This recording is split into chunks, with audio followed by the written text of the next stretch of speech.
खबर लेंगे भोपाल से। प्रदेश में अब फिर से बंगला पॉलिटिक्स गर्मा रही है।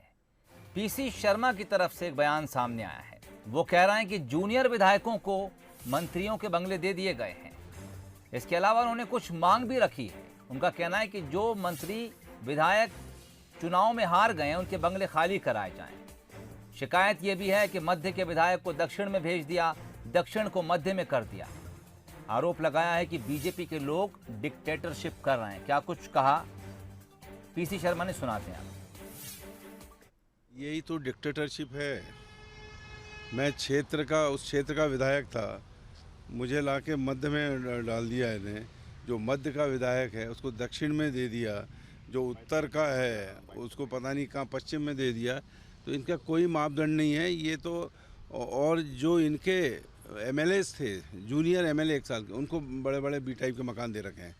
ये केवल जाति करना, भेदभाव करना, बदला लेना, इसके अलावा इनके पास कोई प्रोग्राम नहीं। निश्चित तौर पे जो मंत्री नहीं है, उसके विधायक नहीं है, मंत्री नहीं है तो खाली होना चाहिए। और जो मंत्री नहीं है उनको मंत्री पद से इस्तीफा देना चाहिए। चलिए, ये बंगला पॉलिटिक्स एक बार फिर से गरमा रही है और दरअसल ये मार्च अप्रैल के महीने से ही गरमाना शुरू हो गई थी, जब से मध्य प्रदेश में सत्ता पलट हुई थी। खबर पे बातचीत के लिए इस वक्त हमारे साथ डॉक्टर हितेश वाजपेयी जुड़ गए हैं, बीजेपी नेता हैं, और नरेंद्र सलूजा जी हमारे साथ जुड़ गए हैं, प्रवक्ता हैं कांग्रेस के। चूंकि बात पीसी शर्मा की तरफ से आई है, रुख करूंगा नरेंद्र सलूजा साहब के पास। सलूजा साहब, क्या कुछ शिकायत है कांग्रेस की? पीसी शर्मा साहब तो नाराज नजर आ रहे हैं।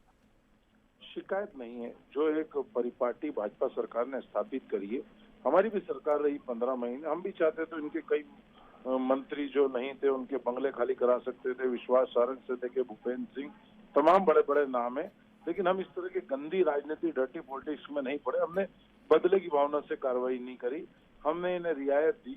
लेकिन उसका नतीजा हमने देख लिया कि इन्होंने बता दिया कि किस प्रकार से बदले की भावना से ये लोग सरकार चलाते हैं, दुर्भावना की भावना रखते हैं, घृणित राजनीति का एक इतिहास मध्य प्रदेश में लाना चाहते हैं, एक गलत परंपरा को लाना चाहते हैं।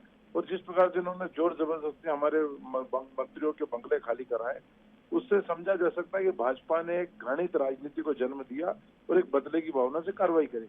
हम चाहते हैं ये कार्रवाई आगे भी जारी रहे। जो 3 मंत्री अभी चुनाव आ रहे, चाहे इमरती देवी हो, गिरिराज दंडोतिया हो, इंदल कंसाना हो, या जो 9 विधायक आ रहे हैं, उनके बंगले खाली कराए जाए। जो आपने राजनीति की शुरुआत करी, उस राजनीति को सबके लिए एक बराबर से आप लागू करिए, एक समान लागू करिए। इसमें कोई भेदभाव नहीं होना चाहिए। मंत्री और विधायक आ गए, उनके बंगले खाली कराइए।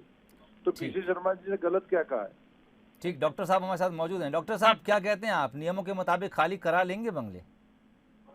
साहब, पहली चीज तो ये अरबपति लोग हैं, इनको तो बंगला ही नहीं देना चाहिए। ये बंगला क्या होता है? बंगला होता है क्या? अच्छा बताइए, क्या परिभाषा बंगले की?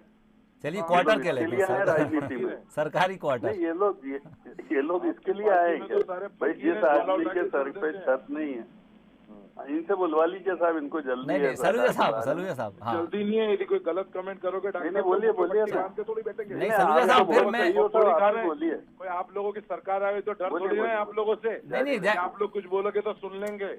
नहीं सलूजा साहब, देखिए, डरना सुन लेंगे वाली बात नहीं है। हम चाहते हैं चर्चा अच्छे मूड में हो, अच्छे बात से हो। वाजपेयी साहब को बोल लेने दीजिए, मैं आपको मौका दे दूंगा, उसके बाद आप बोल लीजिएगा। डॉक्टर साहब जी। साहब, तो पहली चीज तो आपको तो ये सोचना चाहिए कि ये लोग खुद के बंगले, गाड़ी, घोड़ा और डीसी के लिए लड़ते रहते हैं, और यही कारण है कि जनता ने इनको उखाड़ के फेंक दिया। भाई, आप विधायक किसके लिए बने हो? जनता के लिए बने हो। राजधानी में आपका घर है, आप यहीं के रहने वाले हो, यहीं के विधायक हो, और सब जानते हैं पीसी शर्मा जी कभी निजी बंगले में रहे? कभी आपने देखा है निजी घर उनका? कभी?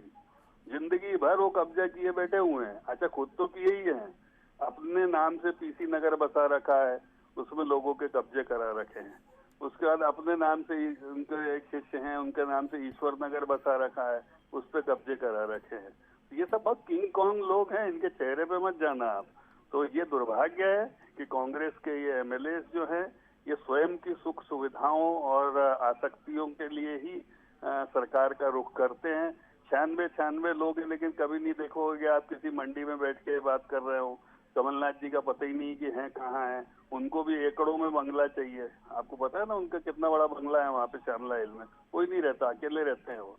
तो मुझे लगता है ये सब तो छोड़ देना चाहिए, बल्कि उनको तो बोलना चाहिए आप सब हमारा ले लो साहब, लोगों को EWS बना के दो, जी लोगों को प्रधानमंत्री आवास बना के दो। ठीक। ये एकड़ों में जो इनके बंगले हैं वैसे ही खत्म होने वाले हैं बहुत जल्दी। ठीक ठीक सलूजा साहब, मैंने आपसे वादा किया था, मैं आपको मौका दे रहा हूँ।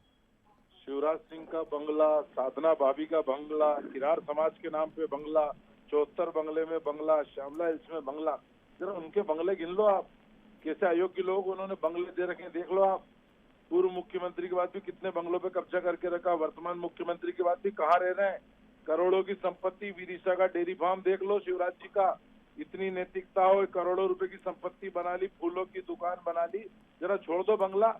किसी गरीब के जैसे रहना की बात ही बताते हो अपने आप को किसान पुत्र, छोड़ दो बंगले। 3-3 बंगलों पे क्यों कब्जे कर रखे हैं? नहीं, अब ये तो बात किसी दूसरी दिशा में ही चली गई। दरअसल हम बात ये कर रहे थे कि जो पात्र है उसको सरकारी क्वार्टर या सरकारी बंगला मिल जाए, और जो अपात्र नहीं रहा है, चुनाव हार गया है, उससे क्वार्टर या बंगला खाली करा दिया जाए। लेकिन अब किसी के फार्म हाउस पे, किसी की फूल की दुकान पे अगर बात हो रही, तो मुझे लगता है कि बातचीत हमारी भटक रही है।